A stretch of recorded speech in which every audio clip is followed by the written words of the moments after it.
यहाँ पर जो पहली दो लाइन है ये हमारा मंगलाचरण रहेगा, है ना। अपने को इसको धीरे धीरे याद करना है।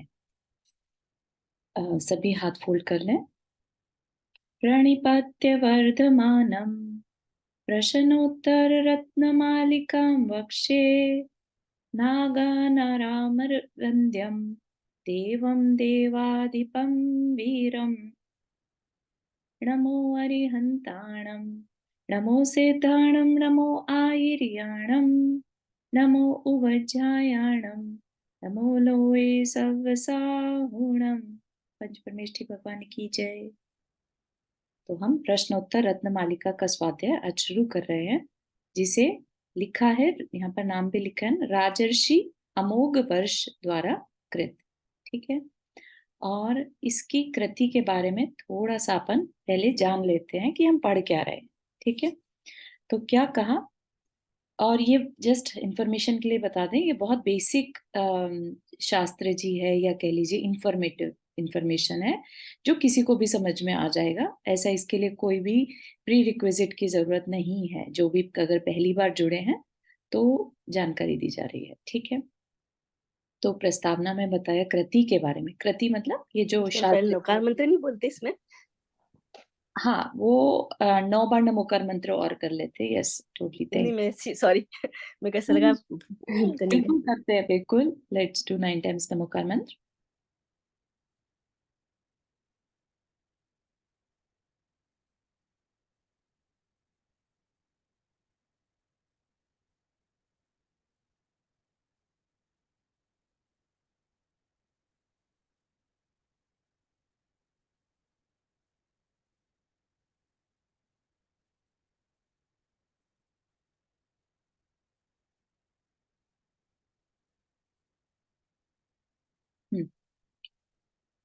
ठीक है, तो शुरू करते हैं। बहुत छोटा सा शास्त्र जी है। सॉरी नो मैं worry, disturb not at all, thank you for reminding. ग्रंथ लिखने की अनेक विधाएं होती हैं। विधाएं मतलब शैली या स्टाइल होते हैं। उन्हीं में से एक विधा है प्रश्नोत्तर शैली। प्रश्न उत्तर सबको समझ में आता है, क्वेश्चन एंड आंसर, है ना। तो प्रश्न उत्तर की शैली में, उसके स्टाइल में लिखना भी एक तरह का स्टाइल है। ऋषियों मुनियों ने समय समय पर जन सामान्य को उसी की भाषा शैली में समझाने का प्रयास किया है। एक प्रश्न और उसका छोटे से एक शब्द में दिया गया उत्तर सभी को समझ में आ जाता है ना। जैसे हमसे कोई पूछे सच्चे देव कौन, है ना, तो अपन क्या कहेंगे, वीतरागी हितोपदेशी सर्वज्ञ। बस इतना सा आंसर कह दिया, उसमें पूरा आंसर हो गया। ठीक, ऐसे ही यहाँ पर क्या है कि छोटे छोटे क्वेश्चंस और उनके छोटे छोटे आंसर्स। अब वो हमारे ऊपर है कि हम उसको कैसे समझते हैं। जो रचनाकार हैं उन्होंने सामान्य क्वेश्चंस को बिल्कुल डे टू डे की लैंग्वेज, जैसे कि गुरु कौन होता है, दरिद्रता किसे कहेंगे, या हमारे लिए छोड़ने लायक क्या चीज है, हमारे लिए करने लायक क्या चीज है, ऐसे इस तरह के प्रश्न रहेंगे और उनके छोटे छोटे आंसर रहेंगे। ठीक है, तो ये चीज हमें जो है, एक तरह से लाइफ में हमारे अंदर भी ये क्वेश्चंस उठ सकते हैं, तो उनके आंसर हमें यहाँ पर मिलेंगे। ठीक, इसी शैली में यह लघु काय ग्रंथ रचा गया। इसमें मंगलाचरण और अंतिम प्रशस्ति सहित 2 श्लोकों को मिलाकर ओनली 29 श्लोक हैं, तो बहुत छोटा है। आर्य छंद में लिखा गया है, जिसमें कि अपना नमोकार मंत्र रहता है ना, आर्य छंद, उसी में इसको भी लिखा गया। यदि इन श्लोकों को निबद्ध प्रश्नों की गिनती की जाए तो कितने क्वेश्चन बनेंगे? यहाँ पर 66 क्वेश्चन है। किसी श्लोक में 4 तो किसी में 3 प्रश्न हैं। प्रत्येक प्रश्न का उत्तर साथ ही साथ रखा है। इसी विधा के कारण, विधा मतलब स्टाइल अगेन, है ना, इसी विधा के कारण यह ग्रंथ सबके लिए प्रिय है। और इंटरेस्टिंग चीज यह है कि हम, ये बहुत पुराना शास्त्र है। ऐसा नहीं कि आज के जो लेखक लोग लिख देते हैं ना, बहुत थोड़ा बहुत स्वाध्याय करके भी लोग अपनी बुक बना देते हैं, तो ये वैसा नहीं। बहुत बड़े आचार्य के एक शिष्य रहे, राजर्षि अमोघवर्ष, तो उन्होंने ये चीज लिखी है।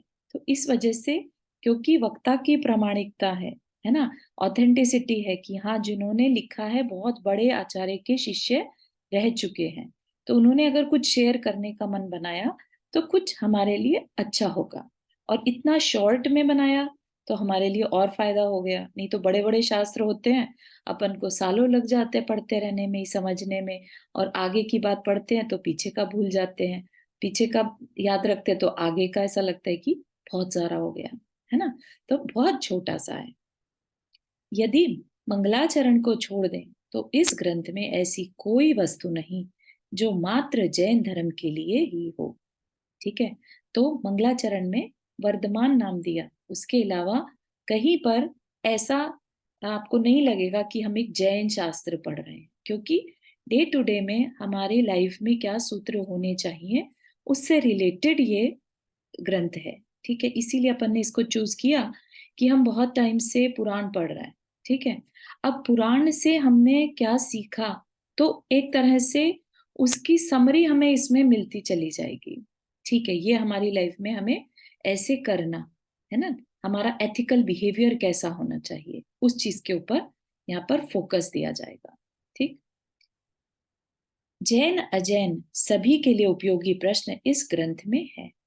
इस कृति की सबसे बड़ी विशेषता है कि धार्मिक सिद्धांतों का इसमें प्ररूपण नहीं है ना। कोई कहते अरे हमने तो कभी शास्त्र पढ़े ही नहीं, जैसे कि तत्वार सूत्र में रत्नत्रय आदि वर्ड आ जाते हैं, टेक्निकल वर्ड आ जाते हैं।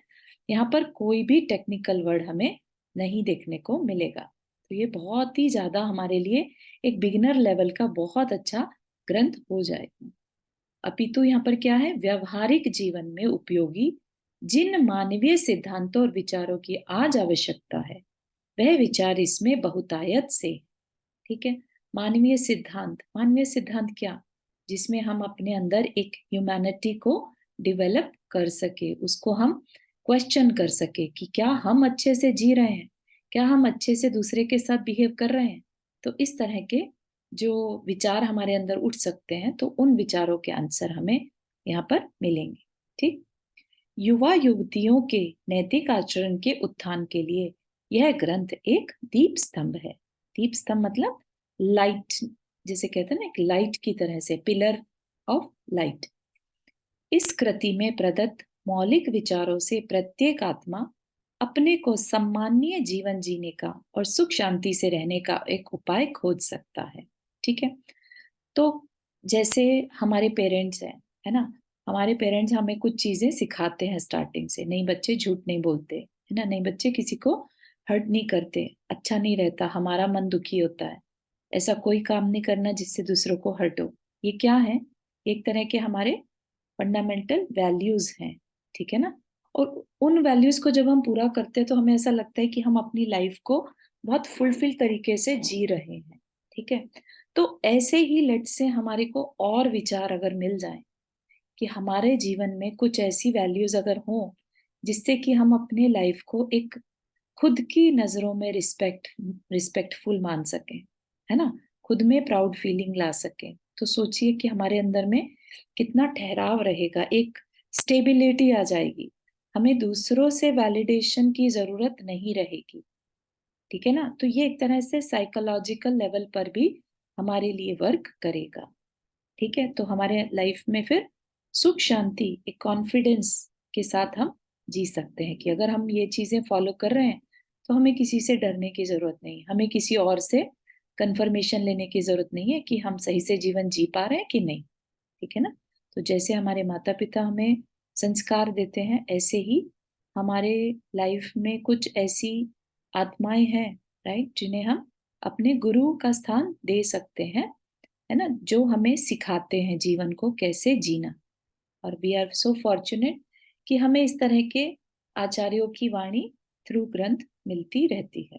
ठीक, तो अब कृति के बारे में बता दिया, अब कृतिकार जिसने ये लिखा उनके बारे में थोड़ा सा जानते हैं। तो वो जानेंगे तो हमारे अंदर क्या है, उनके लिए और ज्यादा क्लैरिटी के साथ हम ये ग्रंथ को मन लगाकर पढ़ पाएंगे। ठीक, इस कृति के रचयिता के विषय में इतिहासविदों ने अपनी ऊहापोह प्रस्तुत की है। जो हिस्ट्री को लिखने वाले हैं उन्होंने क्या कहा, पर मैं स्पष्ट रूप से इतिहास और साहित्य के परिप्रेक्ष्य में इतना ही स्पष्ट करना चाहता हूं कि इन अमोघ वर्ष राजा एक राजा हुए हैं, ये सबसे इम्पोर्टेंट बात तो ये है कि ये कोई ऐसे नहीं थे कि भाई शिष्य से शिष्य बन गए, सामान्य व्यक्ति थे, राजा थे, है ना। और उन्होंने एक जैन गुरु से, जैसे हमने बहुत पुराणों में पढ़ा, तो हम यहाँ पर देख रहे हैं, एक राजा जब जैन दीक्षा ग्रहण करता है और उसको जब दूसरों को बताना हो तो वो क्या क्या चीजें बताना चाहेगा, ठीक है ना। तो क्या कहा कि उनके राज्यकाल में जैन धर्म बहुत उन्नत था। तत्कालीन आचार्य जिनसेन बहुत बड़े आचार्य हुए, उन्होंने बड़ी बड़ी रचनाएं करी हैं, ठीक है। और उनके शिष्य आचार्य गुणभद्र जी ने इसी राजा के राज्यकाल में सिद्धांत और साहित्य की उच्च कोटि की रचना की थी। तो आचार्य गुणभद्र जी का जो रचना है उत्तर पुराण जी, वो हम सब ने पढ़ी, है ना। आचार्य जिनसेन जी द्वारा विरचित जो अभी हरिवंश पुराण पढ़ा, वो इन जिनसेन आचार्य का नहीं था, ये दूसरे जिनसेन आचार्य हैं, ठीक। कि उन्होंने क्या कहा आचार्य गुणभद्र जी ने कि जिन श्री जिनसेन, मतलब कि जो अमोघ राजा थे, अमोघ वर्ष राजा, जो कि इन जिनसेन आचार्य के शिष्य थे, तो उन गुरु की महिमा बता रहे हैं। कौन बता रहे हैं? आचार्य गुणभद्र जी, ठीक। तो क्या कह रहे हैं? श्री जिनसेन के देदीप्यमान नखों के किरण किरण समूह से फैलती हुई धारा बहती थी, और उनके भीतर जो उनके चरण कमल की शोभा को धारण करते थे, उनकी रज से जब राजा अमोघ वर्ष के मुकुट के ऊपर लगे हुए रत्नों की कांति पीली पड़ जाती थी, तब वह राजा अमोघ वर्ष अपने आप को पवित्र मानता था, है ना। तो उस राजा, वह राजा जो था, अमोघ वर्ष नाम का जो राजा था, वो जिनसेन आचार्य के चरणों में झुकता था, है ना। उनको हमेशा पवित्र मानता था और अपनी उसी अवस्था का सदा स्मरण किया करता था। किस अवस्था का? कि जैसे वह आचार्य के चरणों में झुका हुआ है। ऐसे श्रीमान पूज्यपाद भगवान श्री जिनसेन आचार्य सदा संसार का मंगल करें। ये कौन कह रहा है? आचार्य गुणभद्र जी, ठीक। अमोघ वर्ष कर्नाटक देश के राजा थे, साउथ की साइड के, जहां की मातृभाषा कन्नड़ थी। दक्षिण भारत में राज्य करने वाले राष्ट्रकूट वंश के राजाओं में आपका नाम आता है। प्रसिद्ध इतिहासज्ञ बाबू कामता प्रसाद जैन ने राष्ट्रकूट काल में दिगंबर मुनि और दिगंबर धर्म का प्रचार चरम सीमा पर था, ऐसा कहा है। उन्होंने कहा, लिखा है कि राष्ट्रकूट अर्थात राठौड़ राजवंश जैन धर्म का महान आश्रय दाता था, है ना। कोई भी धर्म बिना राजवंश के सपोर्ट के नहीं चल सकता, है ना। नहीं तो क्या होगा, जो मेन धर्म होता है वो अपने आगे किसी और को बढ़ने नहीं देता। आज के जैसा सेक्युलरिज्म नहीं है जहां सब अपने अपने धर्म को मान पा रहे हैं। पहले के टाइम में ऐसा नहीं, ऐसी व्यवस्था नहीं होती थी, राइट। तो जो धर्म है वो राजा के बेस पर बहुत ज्यादा चलता था, ठीक। तो राठौड़ राजवंश में जैन धर्म को आश्रय मिला। हाँ नंदा जी, आपने हाथ रेस किया।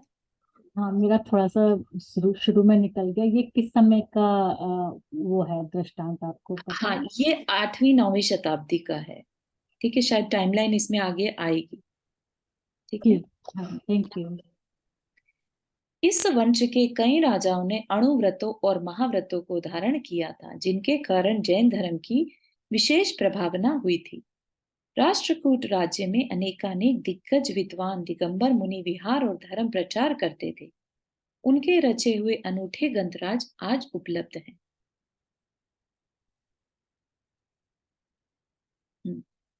अब यहाँ पर आचार्य जो जिनसेन आचार्य थे, श्री जिनसेन आचार्य का हरिवंश पुराण, ये सेम जिनसेन आचार्य नहीं है, दूसरे वाले हैं।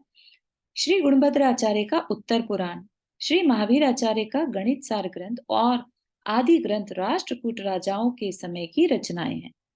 इन राजाओं में अमोघ वर्ष प्रथम एक प्रसिद्ध राजा था। उसकी प्रशंसा अरब के लेखकों ने भी की है। उसे संसार के श्रेष्ठ राजाओं में गिना है। वह दिगंबर जैन आचार्यों का परम भक्त था।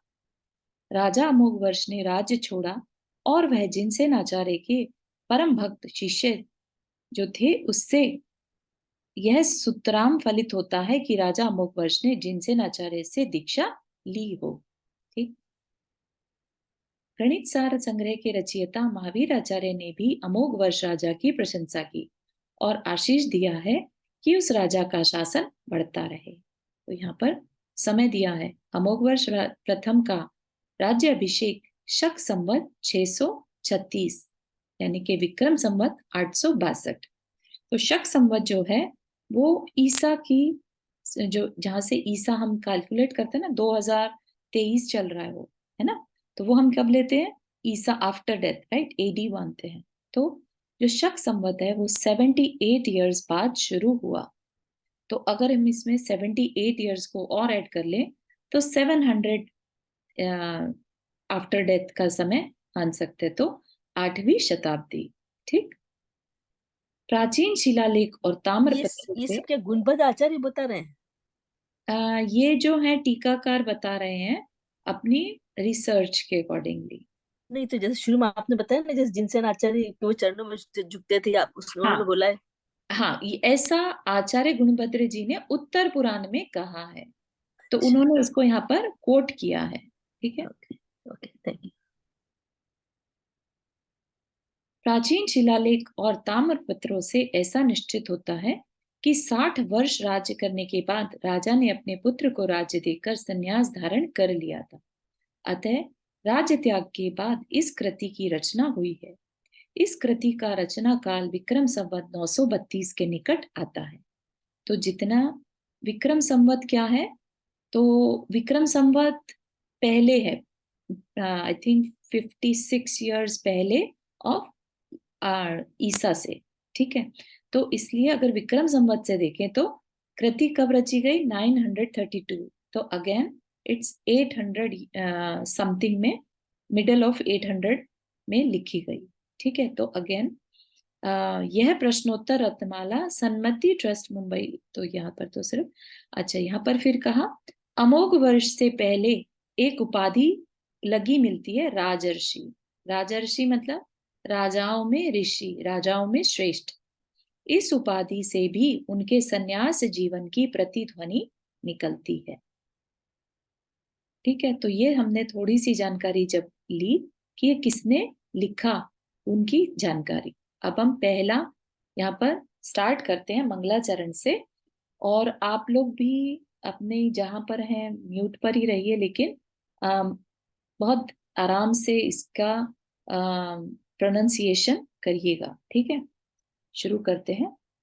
प्रणिपत्य वर्धमानम प्रश्नोत्तर रत्नमालिकां वक्ष्ये नागनरामर वंद्यम देवम देवाधिपम वीरम। ठीक है। मतलब इनके मीनिंग देखते हैं, उसके बाद यहाँ से संस्कृत टीका न करते हुए सीधा हिंदी का विवेचन देखेंगे। ठीक है। तो नाग नरामर वंद्यम, नाग नर, आमर, वंद्यम, नाग मतलब नागेंद्र। ठीक है, जो भवनवासी देवों के राजा। फिर नर, नरों के राजा यानी चक्रवर्ती। और देवों से, जो भी देवों के यानी देवों के इंद्र हैं, देवों से वंदनीय। देवम, देवम मतलब स्वयं देव स्वरूप हैं। देवाधिपम, देवों के अधिपति हैं। ठीक है, देवों में भी सर्वश्रेष्ठ हैं। वीरम यानी वीर। वर्धमानम, वर्धमान भगवान को यानी महावीर भगवान को। प्रणिपत्य, प्रणिपत्य मतलब नमस्कार करके, झुक कर। प्रश्नोत्तर रत्नमालिका, प्रश्नोत्तर रत्नमालिका को बख्शे, कहूंगा। ठीक है। तो ऐसे देव, कौन से देव, भगवान महावीर। कैसे हैं भगवान महावीर, जिनको नागेंद्र, मनुष्य और देव भी वंदना करते हैं, जो देवों के अधिपति हैं और स्वयं देव स्वरूप हैं, उनको मैं नमस्कार करके फिर रत्न मालिका को कहूंगा। ठीक। तो क्या कहा कि यह कृति राजा अमोघ वर्ष की है। राष्ट्रकूट वंश के गुर्जर नरेंद्र नरेंद्र मतलब राजा। अमोघ वर्ष आचार्य जिनसेन के परम भक्त शिष्य थे। आचार्य जिनसेन ने महापुराण की रचना की। महापुराण मतलब आदि पुराण। एवं जय धवला की टीका की थी। सिद्धांत और साहित्य के प्रामाणिक आचार्य जिनसेन देव का भक्त होना भी बड़े सौभाग्य की बात है ना। आज के टाइम में कोई अच्छे आचार्य का शिष्य हो तो उस शिष्य की प्रामाणिकता भी अपने आप हो जाती है ना। तो अपने अंदर एक कॉन्फिडेंस आ जाता है कि अरे ये उनके शिष्य हैं, तो बस इनसे क्या सवाल करना, है ना, इनके अंदर तो सारे गुण होंगे ही। ठीक, तो इस शायद जी वही आचार्य जिनसन है ना, फिर वो ये वाले जिसने महापुराण लिखा। हमने महापुराण, अभी आदि पुराण पढ़ा वही करेक्ट, है या। आदि पुराण जिन्होंने लिखा ये उन जिनसेन, है ना। हाँ हाँ। हमने जो और हरिवंश उससे पुराण लिखा पढ़ा वो भी आचार्य जिनसेन, लेकिन वो डिफरेंट आचार्य जिनसेन थे। ओ, हम्म।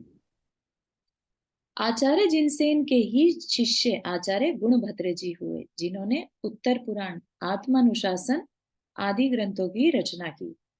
आचार्य गुणभद्र जी ने ही इन अमोघवर्ष राजा की अपने उत्तर पुराण की प्रशस्ति में प्रशंसा करते हुए लिखा कि राजा अमोघवर्ष स्वामी स्वामी जिनसेन के चरणों में नमस्कार करके अपने को पवित्र हुआ मानते थे। तो वो जो राजा था वो इतना नॉलेजेबल था, है ना। नॉलेजेबल पर्सन ही एक अच्छे गुरु को फाइंड करेगा, ढूंढेगा, उन्हीं के आगे झुकेगा।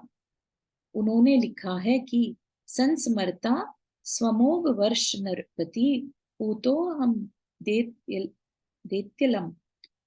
इस प्रकार यह राजा जिन शासन के महान आचार्य के भक्त थे। यह तो इतिहास से सिद्ध होता ही है, किंतु वह भगवान महावीर के भी परम भक्त थे। सर्वप्रथम मंगलाचरण में भगवान वर्धमान को जिन 4 विशेषणों से नमस्कार किया है वह जानने योग्य है। 4 विशेषण कौन से? पहला विशेषण नाग नरामर वंद्यम, अर्थात नाग, मनुष्य और देवों से वंदनीय। और एक एग्जाम्पल दे रहे हैं भगवान महावीर के बारे में, है ना, कि इंद्र की सभा में चर्चा चल रही थी, इस समय सबसे अधिक शूरवीर कौन है? तो उत्तर मिला वर्धमान स्वामी।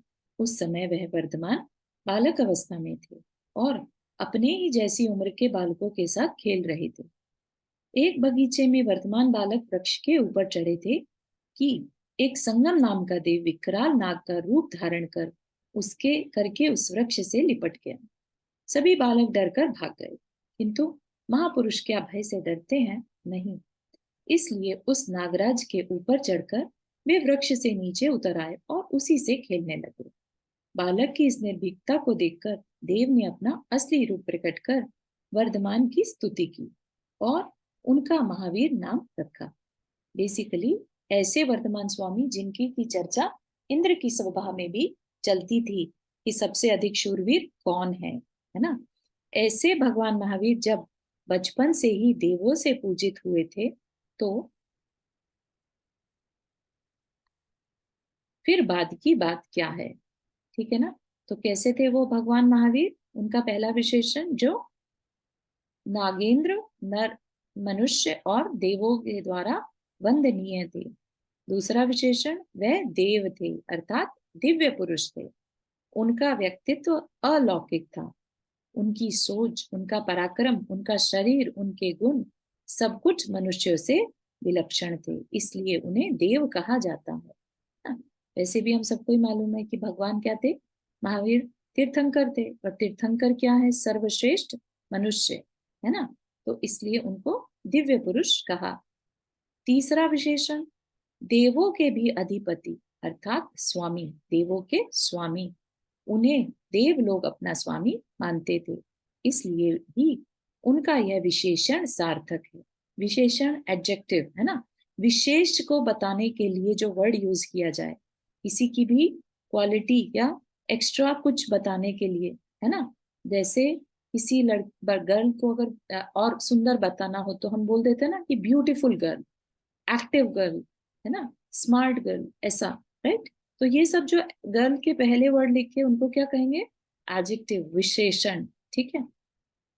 और वह वीर थे, यह सर्वविदित है, इसलिए उनका वीर विशेषण भी है। 5 नामों में से एक नाम उनका वीर भी है। इस प्रकार यह चौथा विशेषण हुआ। ऐसे प्रभु को नमस्कार करके प्रश्नोत्तर रूप रत्नों की यह माला यहाँ कही जा रही है। ठीक है, रत्नों की यह माला क्या है? एक तरह का उसको कंपैरिजन क्या बोलते हैं, मेटाफोर बोलते हैं, राइट। तो वो है यूज किया है कि मतलब इन रियलिटी क्या है, ये क्वेश्चन आंसर्स हैं, राइट। उनको किससे कंपेयर कर रहे हैं? रत्नों की एक माला। जैसे हमें रत्न मिल जाए और एक नहीं खूब सारे मिल जाए, हमने उनको एक धागे में पिरो लिया, ठीक है ना। तो यहाँ पर एक एक क्वेश्चन रत्नों के समान है, ठीक। तो हमें अगर सोचिए कि 28 श्लोक या 66 क्वेश्चन मिल गए ऐसे जो रत्नों के समान है, तो हम क्या कहेंगे? रत्न मालिका, रत्नों की एक माला ही मिल गई, ठीक है ना।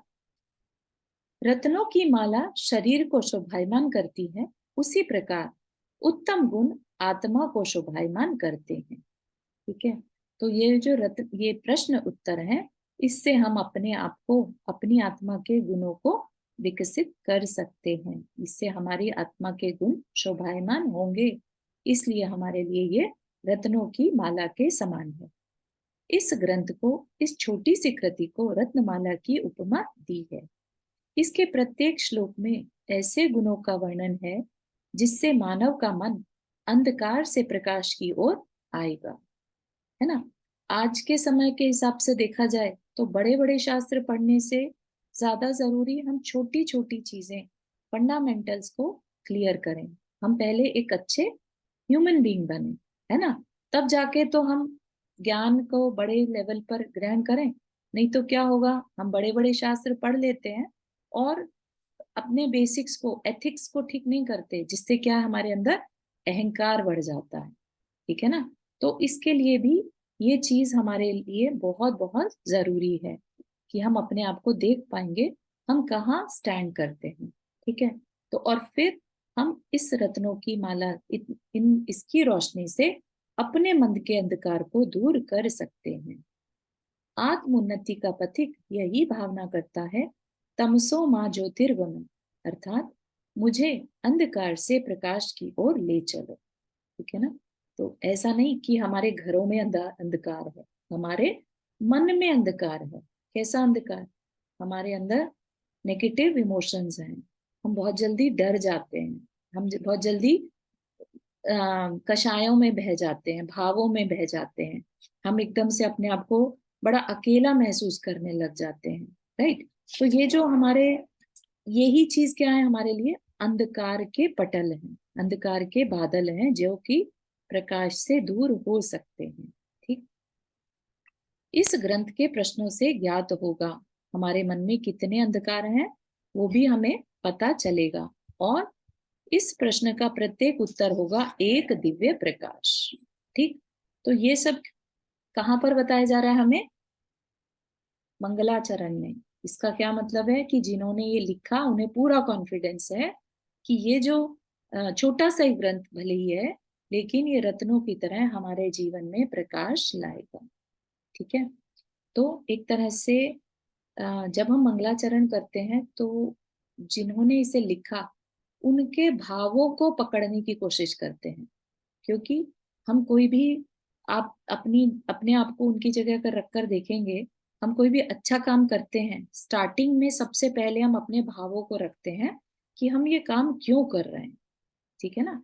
तो आप पकड़िए उन आचार्य के भावों को, जिन्होंने किन भावों से ये ग्रंथ छोटा शॉर्ट में क्यों लिखा होगा, है ना, और वो इससे क्या एक्सपेक्ट कर रहे हैं, ठीक।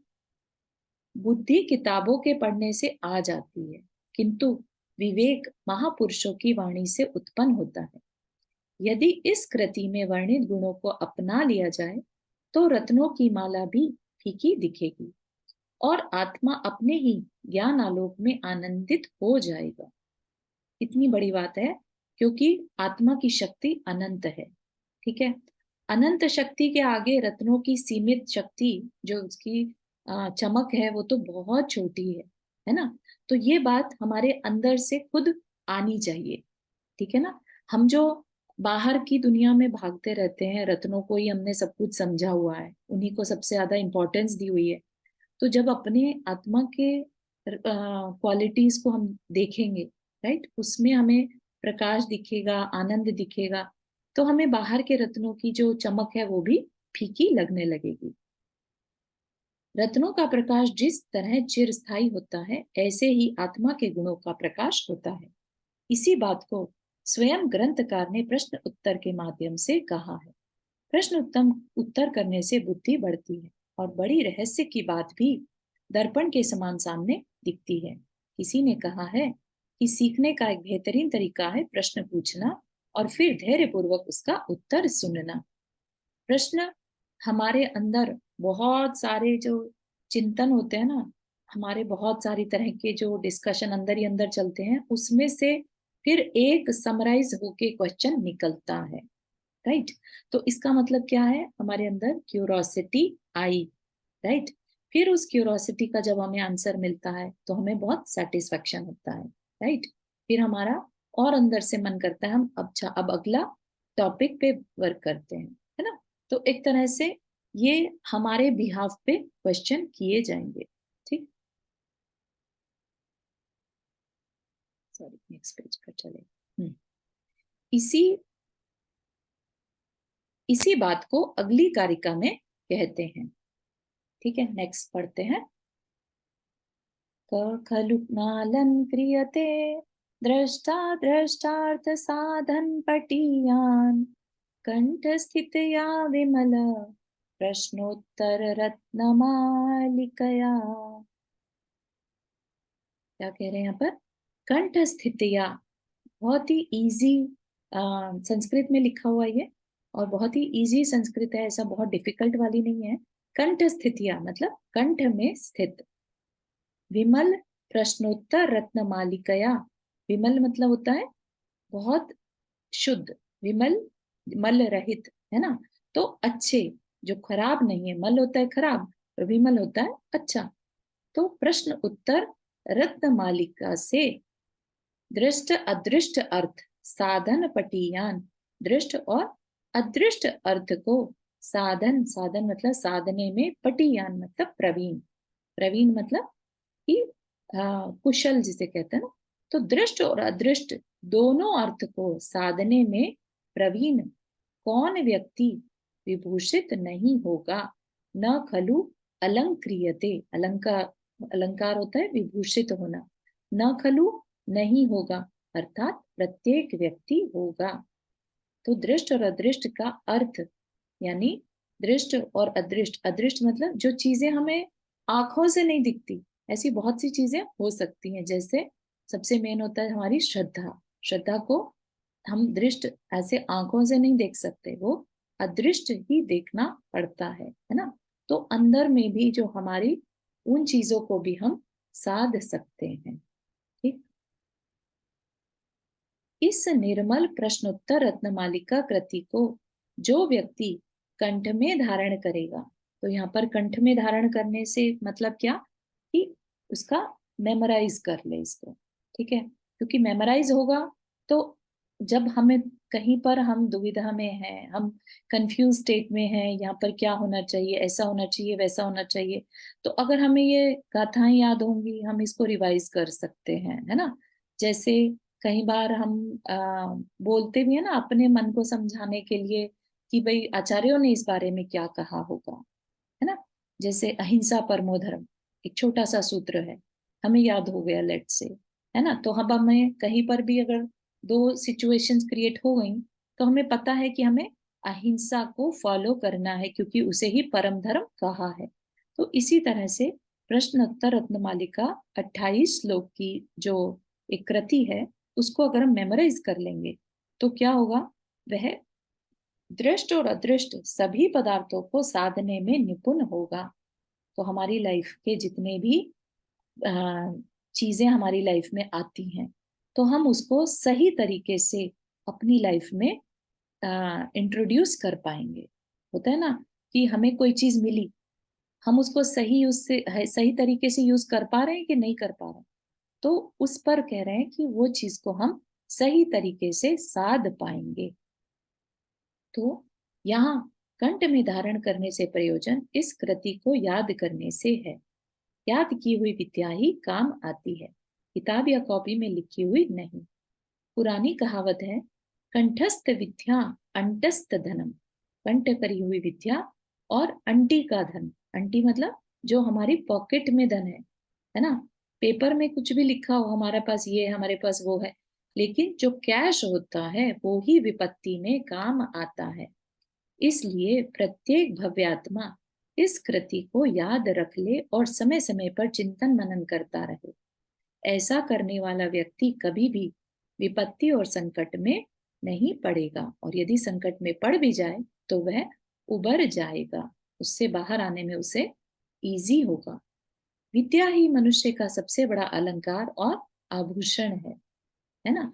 विद्या से बढ़कर अपनी लाइफ को अगर अच्छा बनाना है तो एजुकेशन, नॉलेज से बढ़कर कुछ और नहीं है। कभी किसी को गिफ्ट भी देना हो तो हम किसका दें? नॉलेज का गिफ्ट दें, है ना। दान को सबसे, विद्या दान जो है, ज्ञान दान को सबसे बड़ा दान बताया। इसी तरह मनुष्य के जीवन में विद्या को सबसे बड़ा अलंकार बताया, बाकी सारे आभूषण वेस्ट हैं। जो व्यक्ति इस रत्न मालिका को पढ़ेगा तो उसे दृष्ट अर्थात दिखाई देने वाले और अदृष्ट अर्थात दिखाई न देने वाले ऐसे सभी पदार्थों को साधने में निपुण हो जाएगा। दिखाई देने वाले जैसे गुरु, तो गुरु कैसे चुने, आत्मा क्या, दान, दान किसको देना, क्या करना, संगति कैसी, धैर्य आदि।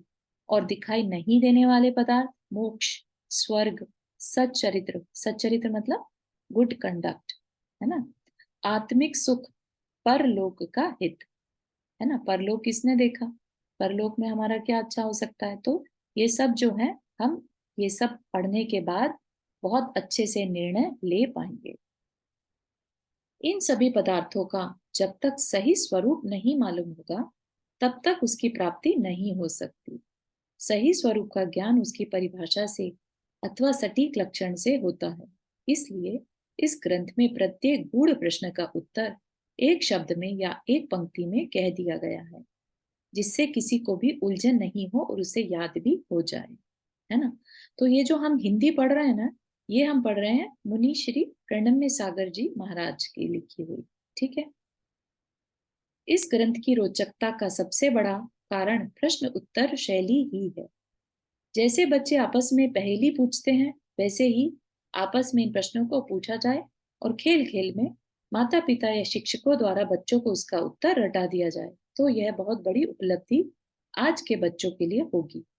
आज यदि इस दुनिया में कोई कठिन कार्य है तो वह बालक बालिकाओं को संस्कारित ज्ञान दे, है ना। जो कि हम भारत के बाहर रहने वाले जो लोग हैं, यहाँ पर मोस्टली सब वही लोग हैं, तो वो बहुत अच्छे से इस बात को समझ सकते हैं कि यहाँ पर और ज्यादा हार्ड है अपने जैन वैल्यूज को दे पाना, है ना। हमारी भारतीय संस्कृति प्लस जैन वैल्यूज, हमें दो दो चीजों का की रिस्पॉन्सिबिलिटी है जो हमें बच्चों को आगे कैरी ओवर कराना है, राइट। तो सबसे कठिन कार्य, तो अभी क्या होगा, जब पेरेंट्स पढ़े लिखे होंगे, समझदार होंगे, तो वो बात बात में, मजाक मजाक में बच्चों को ये चीजें सिखा सकते हैं, है ना। और बच्चों के दिमाग में जब छोटे होते हैं ना वो, तो एकदम से बात बैठ जाती है, भले उन्हें मीनिंग नहीं मालूम होगा, लेकिन एज अ सेंटेंस उन्हें बात याद रह जाएगी कि मेरे पेरेंट्स ने ये सेंटेंस यूज किया था, है ना। और फिर वो उस चीज को आगे लाइफ में यूज कर सकते हैं। तो हम एक सिर्फ अपने जीवन को नहीं बल्कि आगे आने वाली जनरेशन को भी इससे अच्छा बना सकते हैं, ठीक है ना। यहाँ पटियान शब्द पटियस का पुरुष लिंग से एक वचन का रूप है, उसे द्वितीय विभक्ति का बहुवचन समझने का भ्रम नहीं करना। पटियान मतलब निपुणता, क्योंकि यह वाक्य कर्म प्रयोग में है जिसके अंदर इस दृष्ट अदृष्ट सभी पदार्थों को समझने की चतुराई आ गई, उसकी आत्मा ज्ञान वैभव से सदा अलंकृत रहती है ना। जिसे अगर ये पता चल जाए कि गुरु कौन, आत्मा क्या, दान क्या, संगति क्या, धैर्य, सोचो, ये इन सब चीजों के बारे में अगर क्लैरिटी हो गई, जो कि हमें बड़े बड़े शास्त्र पढ़ने से हो सकता है ना आ पाए, है ना, लेकिन अगर हमें इनकी क्लैरिटी है तो हम अपना मन बाकी के स्वाध्याय के लिए, बाकी के अच्छे कामों में लगा सकते हैं, क्योंकि तब हमें पता चल जाएगा कि हमें अपनी लाइफ को किस डायरेक्शन में लेकर जाना है। ठीक है ना। तीसरा कारिका अपन नेक्स्ट क्लास में, which is gonna be next Monday, तो तब लेते हैं, है ना। अभी नहीं तो टू मच हो जाएगा। यहाँ तक के किसी को कोई क्वेश्चन, कुछ शेयर करना है? बात समझ में आ रही है? फास्ट तो नहीं हो गया? अभी तक क्वेश्चन आंसर नहीं आया, राइट? हाँ बिल्कुल सही है। क्वेश्चन आंसर बस अगली कारिका से शुरू हो रहा है। अभी तक बेसिक चलता है। करेक्ट। मैंने तो तीसरा श्लोक आ गया, दूसरा श्लोक आ गया, फिर भी नहीं आता है, तो फिर मैंने पूछना। हाँ नहीं, दो पढ़े हैं हमने, तीसरे से शुरू होगा। अच्छा। एक तरह से अभी भूमिका बनाई जा रही है ना, कि जो फिर क्वेश्चन आंसर होंगे वो हमें बता दिया, 66 क्वेश्चन है इसमें। ठीक है ना, तो वो हम पढ़ेंगे सारे वन बाय वन।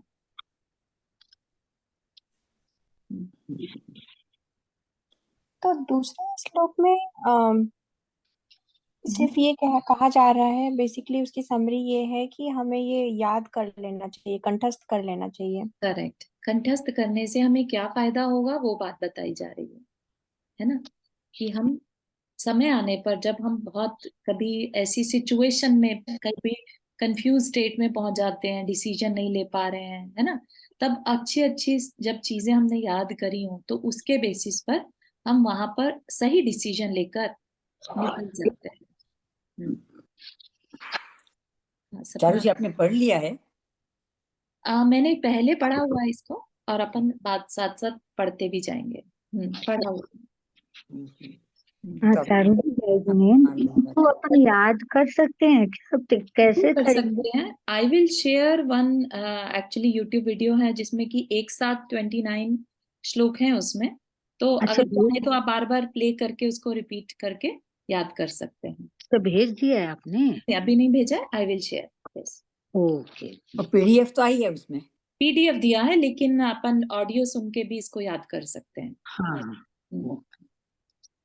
सपना, आप कुछ कहना चाह रहे थे? हाँ, मैं थोड़ा लेट हो गई थी ज्वाइन करने में, तो ये आज हमने नया स्टार्ट करा है ना? करेक्ट, नया है, छोटा सा है, इसको अपन अच्छा। खत्म करके फिर नया शास्त्र जी शुरू करेंगे। ओके ओके ओके, ठीक है, थैंक यू।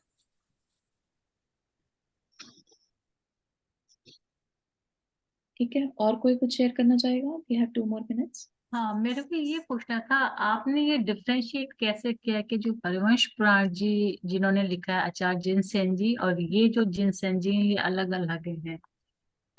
जब हमने हरिवंश पुराण जी शुरू किया था और हमने आचार्य जिनसेन जी के बारे में जब पढ़ा था, तो हरिवंश पुराण जी के स्टार्टिंग में प्रस्तावना में लिखा हुआ है ये बात। ठीक है, कि जिन्होंने हरिवंश पुराण जी की रचना की और जिन्होंने आदि पुराण महापुराण की रचना की, वो जिनसे अलग अलग। अच्छा, हम्म, थैंक यू। अच्छा। ये कौन सी शताब्दी का है, मतलब कुछ आइडिया, ये वाले जो जिनसेन हाँ, आचार्य? 8वीं शताब्दी में लिखा गया है, तो जिनसेन आचार्य और उससे पहले होंगे, 7वीं शताब्दी में होंगे, क्योंकि ये जो राजा थे उनके शिष्य थे। तो ये लिखा किसने है? सॉरी, जिनसेन आचार्य ने या राजा ने लिखा है? नहीं, राजा ने लिखा है, राजर्षि अमोघ वर्ष कृत। अच्छा। ठीक है, तो क्योंकि उनके गुरु जो थे वो जिनसेन आचार्य थे, है ना, तो जिनके गुरु इतने महान हो, तो इसका मतलब उन्होंने जो लिखा है, कृति है उनकी, उनके शिष्य की कृति भी पढ़ने लायक है। ठीक है, तो और इस पर मुनि प्रणम्य सागर महाराज जी ने अपनी टीका हिंदी जो है वो लिखी है। ठीक है ना, तो सामान्य से बिगिनर्स के लिए बहुत अच्छा अपने लिए ग्रंथ है, छोटा सा। ठीक है, और किसी नए जिन्होंने आज ज्वाइन किया पहली बार, वो कुछ शेयर करना चाहेंगे? उनको स्पीड ठीक लग रही है? जय जिनेन्द्र चारू जी, जय जी। मैं आज पहली बार ही आया हूँ। जी, मुझे बहुत अच्छा लगा आपने जिस तरीके से इस 2 श्लोकों को समझाया है, वेरी वो बहुत ही अच्छा लगा, और शायद मैं आगे भी कंटिन्यू करूंगा। Very nice, thank you for your बहुत फीडबैक। जी बहुत थैंक यू। थैंक मैंने इनको आपकी लिंक दे दी थी चारों जी। यू। अच्छा, किनको दे दी थी? पूर्णिमा, मैं पूर्णिमा बोल रही हूँ, ये जो बोल रहे हैं ना अभी। अंकित जी, हाँ हाँ, हाँ, ठीक ठीक, थैंक यू। मंदिर में मिले तो पूछ रहे थे आप कहाँ करते हो। Okay okay, very nice very nice. जय जिनेंद्र सभी को। जय चारू जी। जी, आपके बारे में बहुत सुना था, आज पहली अच्छा बार मैंने क्लास ज्वाइन किया, बहुत ही अच्छा लगा, अच्छा, बहुत मुकुल ही भाई, बहुत बहुत ही बहुत अच्छा लगा, क्या बात, और आशा करता हूँ मैं सब क्लास ज्वाइन कर पाऊँ। बहुत सुंदर। Thank you so much for your confidence, very nice, thank you. Good, thank you for your feedback. चलिए, अपना समय हो गया है ना। अपन हमेशा 5 बजे डॉट शुरू कर देते हैं और 5:45 तक पढ़ते हैं। उसके बाद अगर एक दो क्वेश्चन किसी के होते हैं तो अपन लेते हैं, अदरवाइज वी ट्राई कि हम 5:45 पे खत्म करें। समय का बहुत ज्यादा डिसिप्लिन अपन रखेंगे इसमें, ठीक है। चलिए, जिनवानी स्तुति। जावाणी के ज्ञान से सूझे लोकालोक, सोवाणी मस्तक धरो सदा तेज। हे जिनवाणी भारती तो ही जपो दिन रैन, जो तेरा शरणा गए सो पावे सुख चैन। 9 बार नमक करना।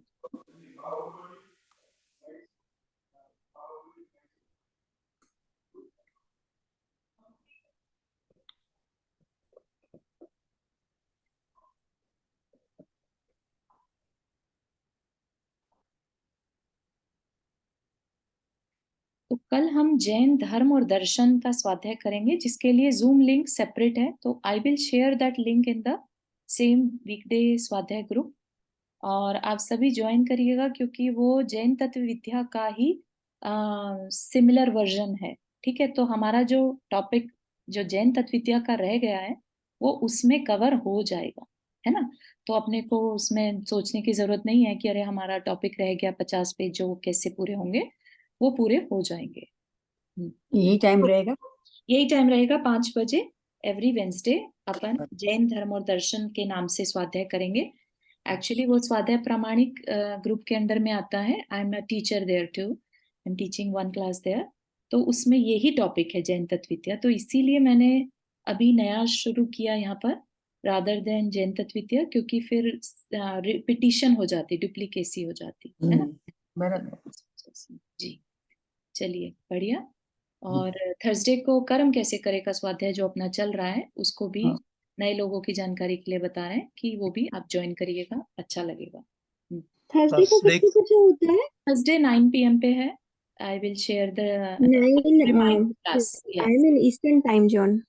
ओ, ईस्टर्न में है तो यस, तब आपको थोड़ा सा रिकॉर्डिंग ही सुनना पड़ सकता है। यस, अच्छा, थर्स 9 आप पीएसटी 9 बोल रहे PM हैं क्या? PST है। यस यस, तो ना तो अच्छा लगा, इंडिया में 9:30 होगा 9:30 AM इंडिया में। मॉर्निंग का। हाँ, ऋचा मॉर्निंग। जी ईस्टर्न टाइम से हैं, ईस्ट कोस्ट से, तो उनको नहीं चलेगा। थर्सडे की लिंक अलग होगी। थर्सडे की लिंक यही वाली रहेगी। आई will share the link in the group. Okay, आप थैंक यू सो मच। आपने ज्वाइन किया हुआ ना ग्रुप मुकुल भाई? हाँ हाँ हाँ, बढ़िया आज ही मैंने ज्वाइन किया। बढ़िया, तो I will send the reminder in the group itself, तो अच्छा, हो जाएगा। Thank you so much. All right, Jai Jinendra सभी जय को। जिनेंद्र चारू जी, सभी क्या को। दोबारा से लिंक ज्वाइन करना है कि अपना जो लिंक चलेगा वो चल रहा है? वही चलेगा। हाँ बस ठीक है। ठीक, जय कल जिनेंद्र। नहीं चलेगा, कल के लिए अलग है, राइट। कल के लिए वो अलग। तो दूसरा है, नहीं इसमें ज्वाइन दोबारा लिखा हुआ देखा किसी का, तो मैं इसलिए पूछ रही थी। अच्छा, ठीक है।